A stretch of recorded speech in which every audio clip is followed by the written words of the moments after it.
Dear Dhamma friends, now it is the time for our Dhamma talk. May everyone consent it 3 times. Sadhu, sadhu, sadhu.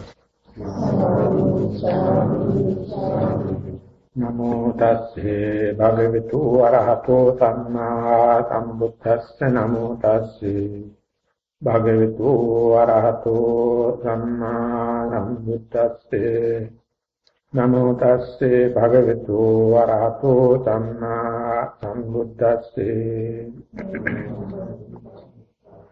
Katamaca sa bhikkhave majjhima patipada tathagatina abhisambuddha chakku karani jnana karani upasamaya abhinyaya sambodhaya nibbānāya samvattati veyati tam Samma ditti samma sankappo samma vācā samma kammanto samma ājivo samma vāyāmo samma sati samma samadhiti. Dear Venerable Sir, dear my friends, now we are on the 8th day in our retreat. 20th of December, and that means the 8th talk, 8th Dhamma talk, and so far we tried, according as the time permits, to deal along this particular sutta we discuss as the main topic of the series, namely the Pavatum Sutta, turning of the wheel of Dhamma.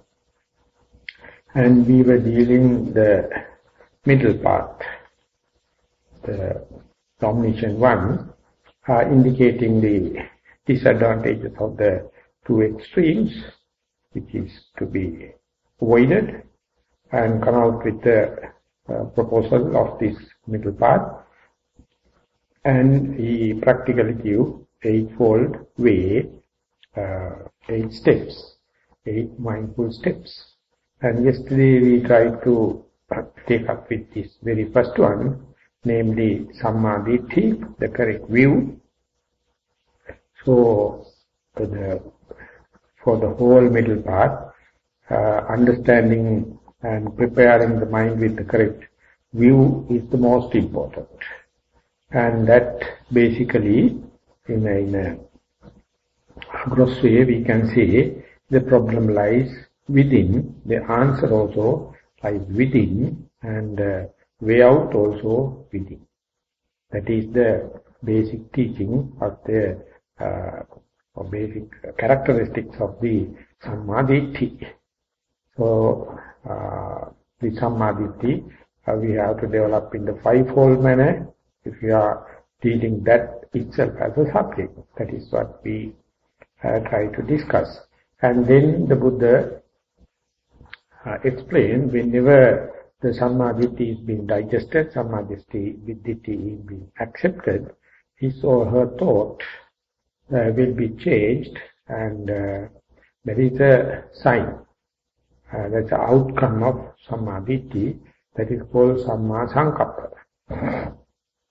Otherwise, the thoughts are without any agenda, without any core, without any backbone. But whenever the Sammaditthi come into being, particular person, the yogi as well as the other people can understand, because this thought as well as the words and the deeds are going to take a new turn, new shape. Out of these 3 also, the thought is the core factor,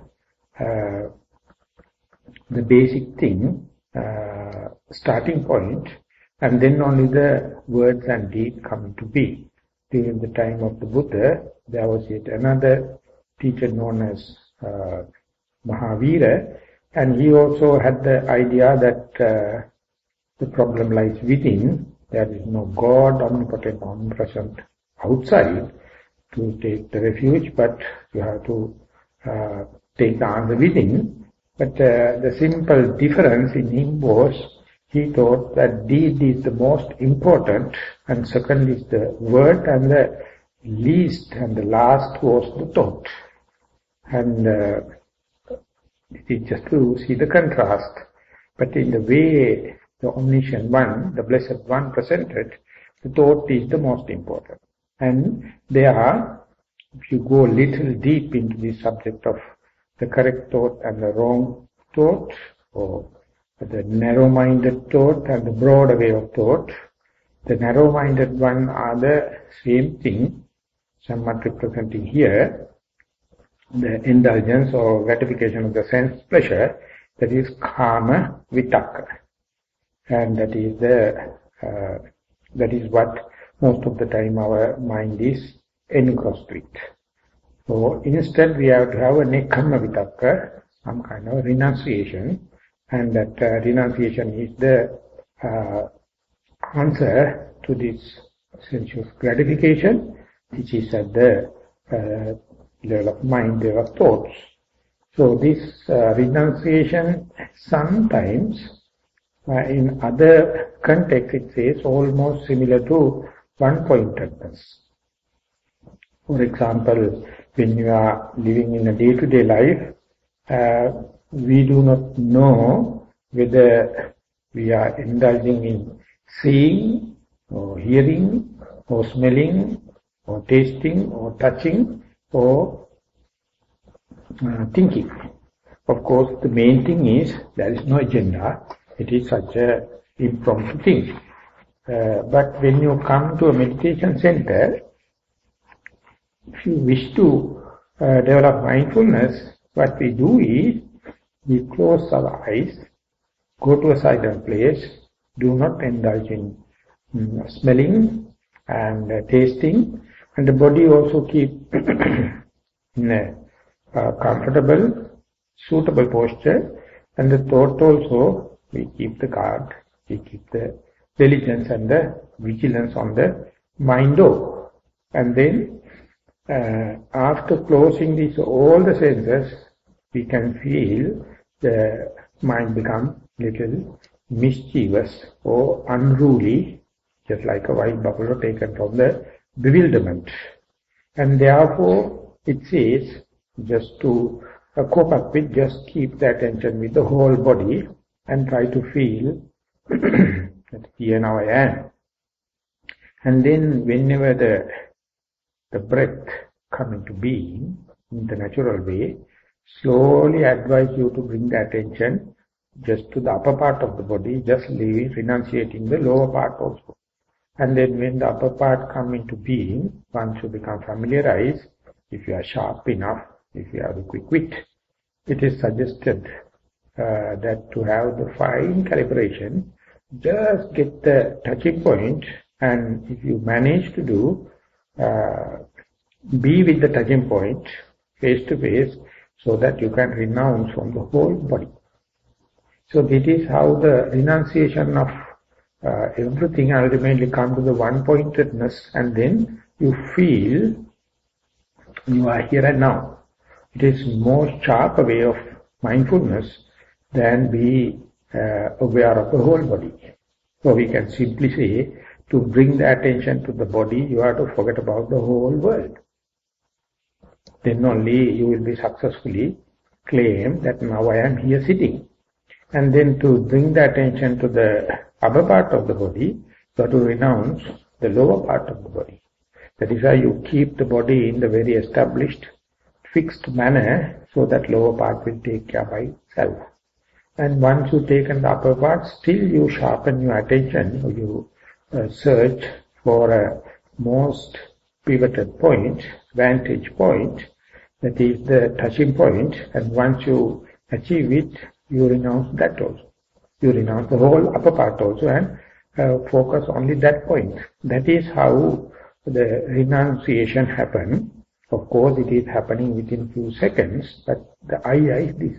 And that is how we give up the sensuous pleasure, that means any entertainment of seeing, hearing, smelling, touching, tasting and thinking. So this is a possible thing. And that is why I was explaining so far the indulgence or gratification of the sense pleasure is been well understood as one of the main root cause for the human suffering in both the West and the East.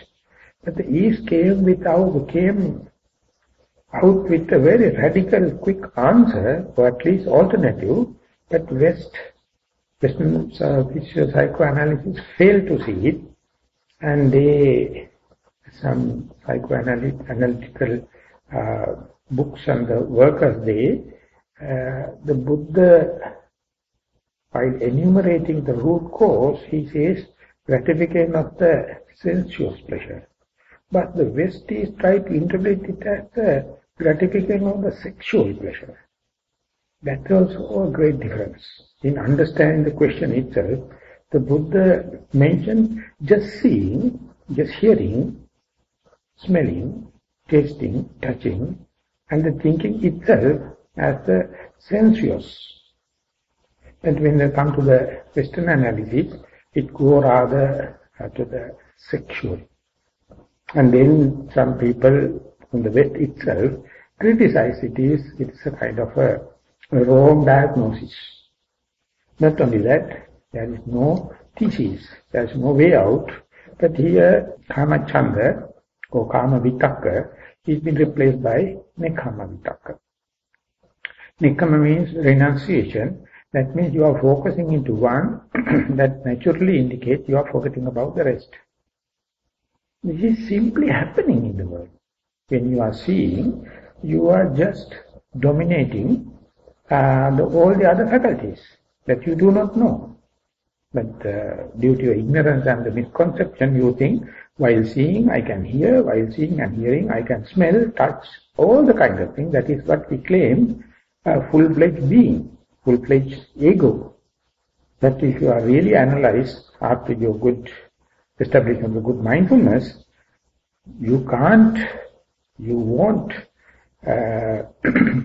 equally be a seer and hearer. Our mind, one thing at a time, and that done well, and one donkey at a time.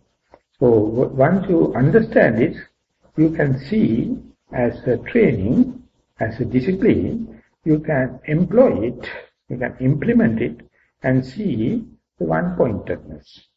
It is a matter of introduction of the concept at the correct thought level, but it becomes the yogi's personal responsibility, lifelong research, how to maintain this one-pointedness.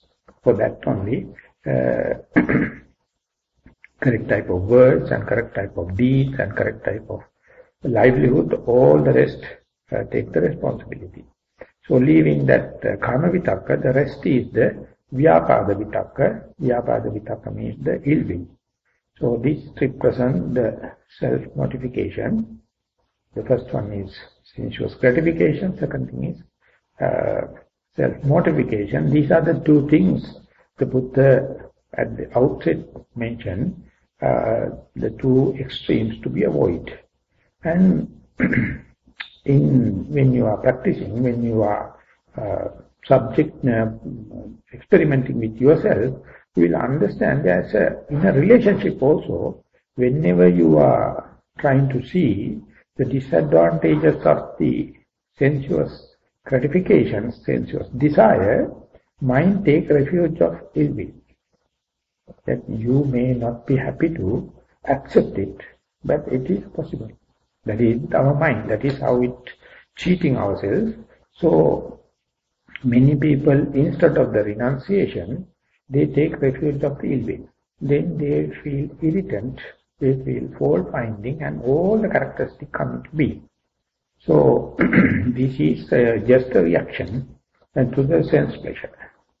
And therefore in the meditation world and contemplating world, these characteristics, this abnormal behavior is very common, and normal people can't understand what is happening.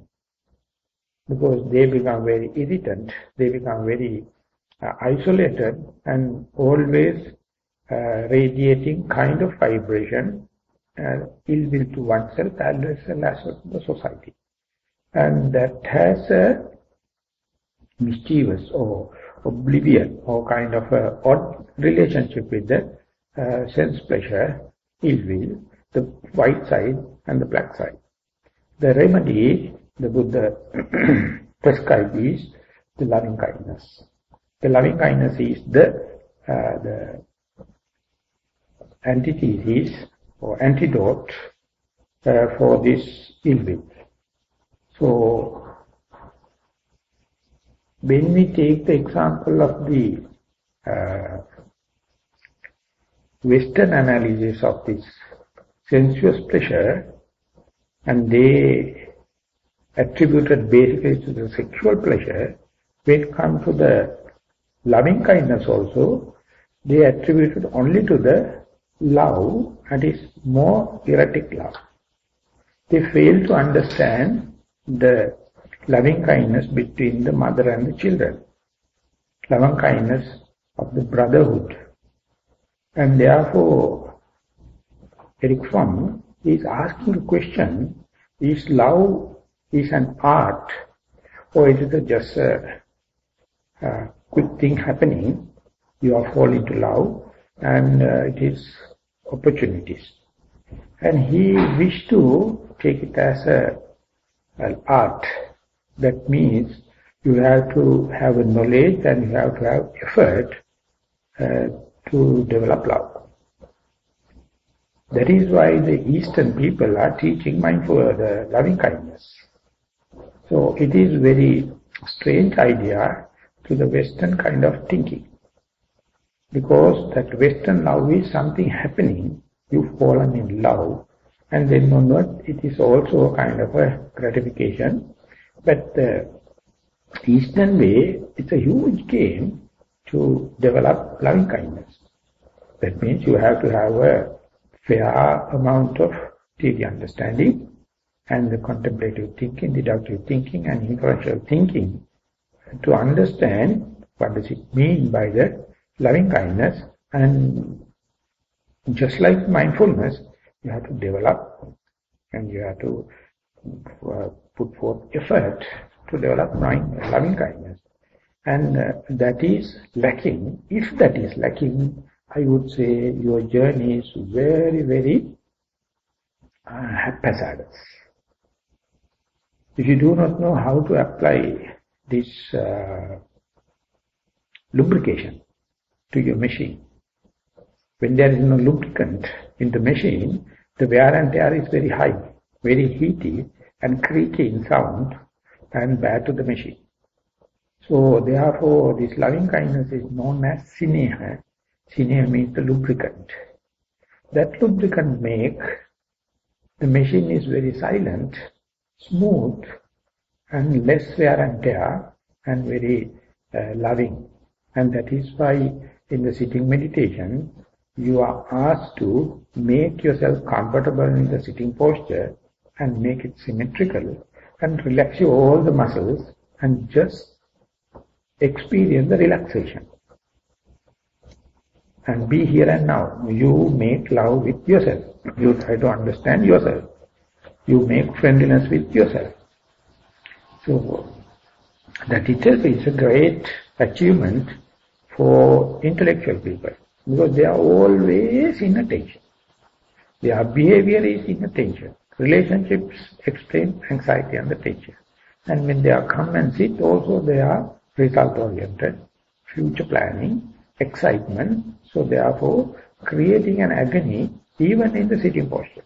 So therefore, once you come and sit, if you can't relax, that indicates there's a kind of a ill will, hidden or exposed manner. So you have to have the relaxed posture, relax all the muscles, and your starting point is daily. I am stressing again the daily, and each and every sitting, start with that relaxation. You have to be a beginner daily. Develop the beginner's mind also, an art of making love to yourself. And therefore, whenever you comfortably sit and make yourself aware, here, now, I am sitting. That means you have forgotten the whole other issues, whole the world. So this thought moment can be justified in two ways. One thing, be here and now is one way of defining the mindfulness. The second thing is you are making friendliness with yourself.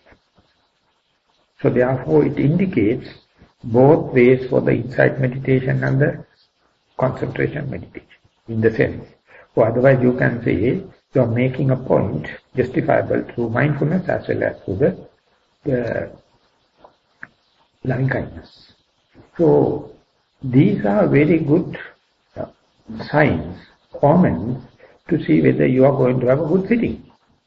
If you can't have this, please go into that, discuss with your teachers and express yourself. It is not you. These thoughts are coming without the thinker. This is the point where our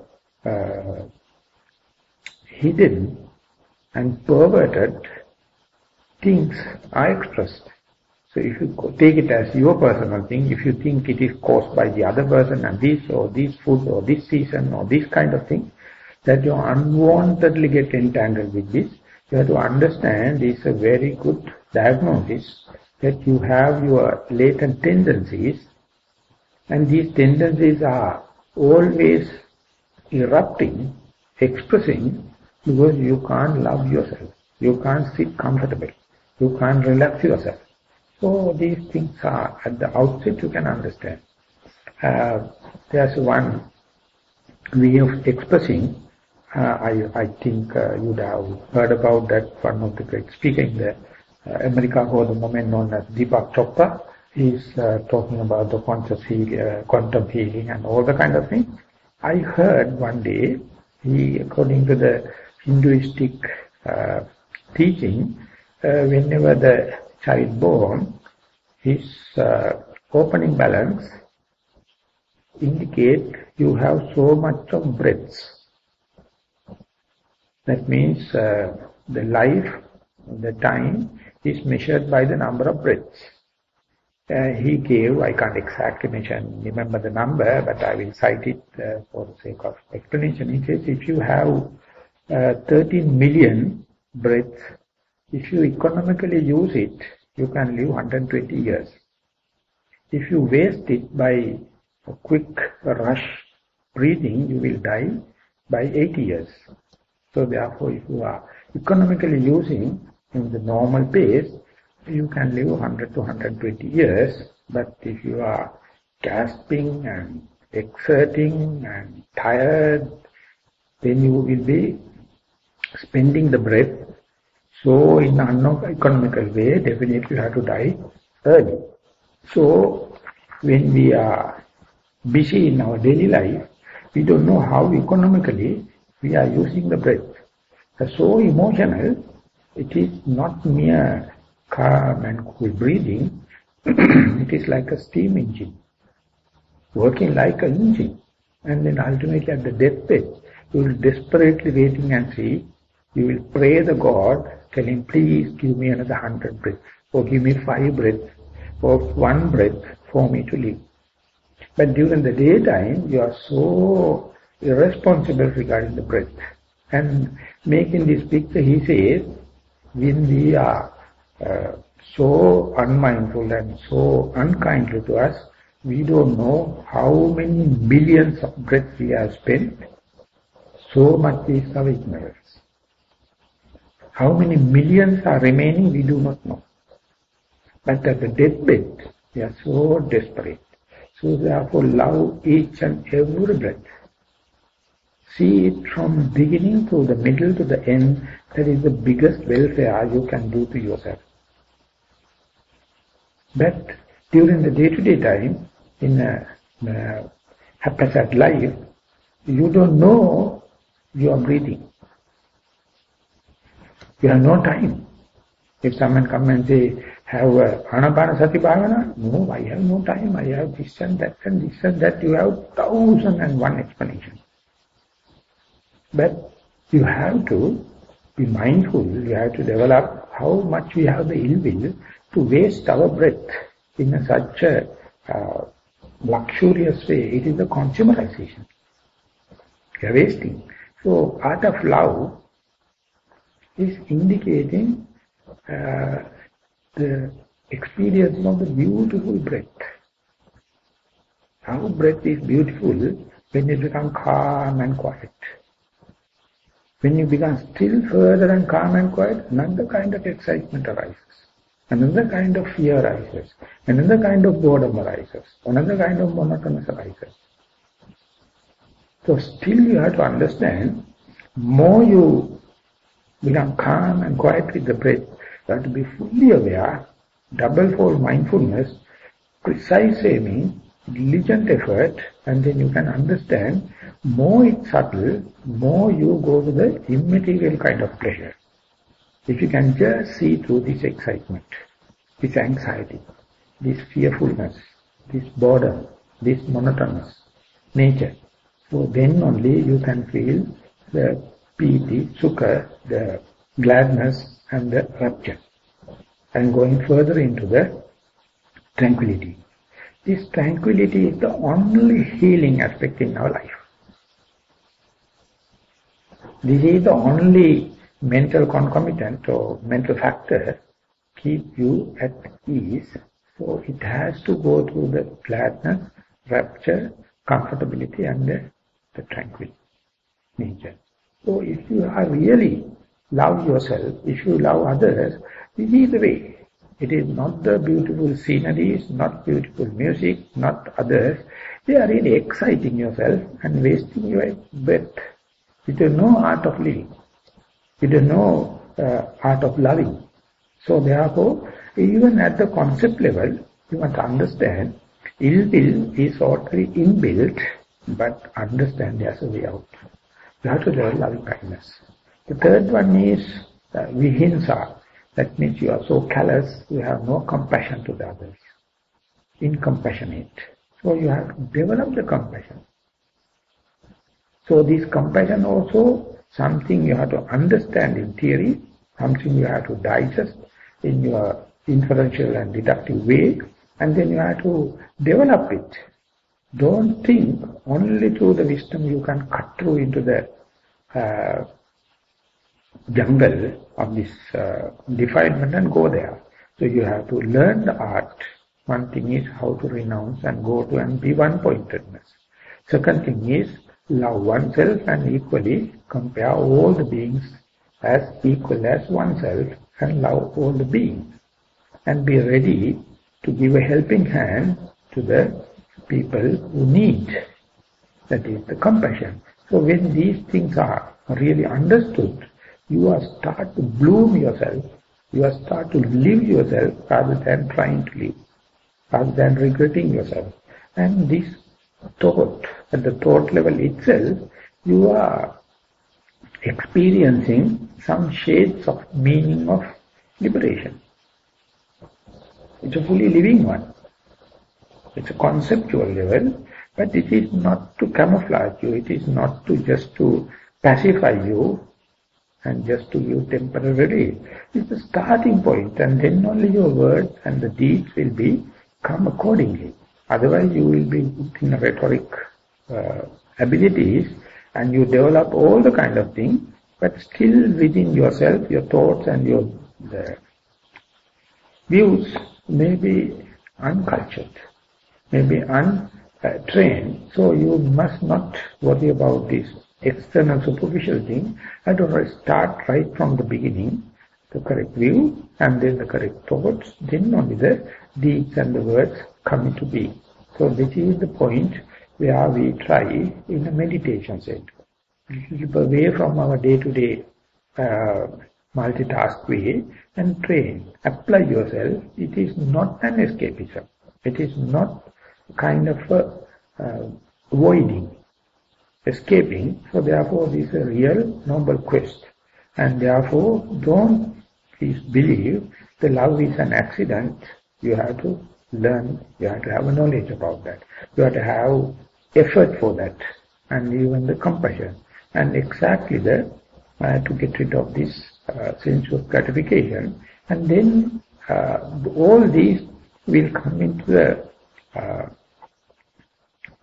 come and focus into the one point, And there are, as I mentioned, you feel the taste of liberation well ahead of your personal achievement, even at the conceptual level, or in the sense, even at the thought moments, level of thought moments. Your simple task is how to maintain this and how to make it durable. And it is, as I mentioned, it's a lifelong research. And when you go further and further, you will learn number of ways and means how to achieve it in the shortcuts. And it is not the task of the Buddha. Buddha is he never takes the responsibility about teaching you the ways and means. He is just giving the teaching, therefore it is nothing to do with your liberation. I have given the way, you have to practice and put in practice. So with that remark, I would like to sum up the talk. Thank you very much for listening.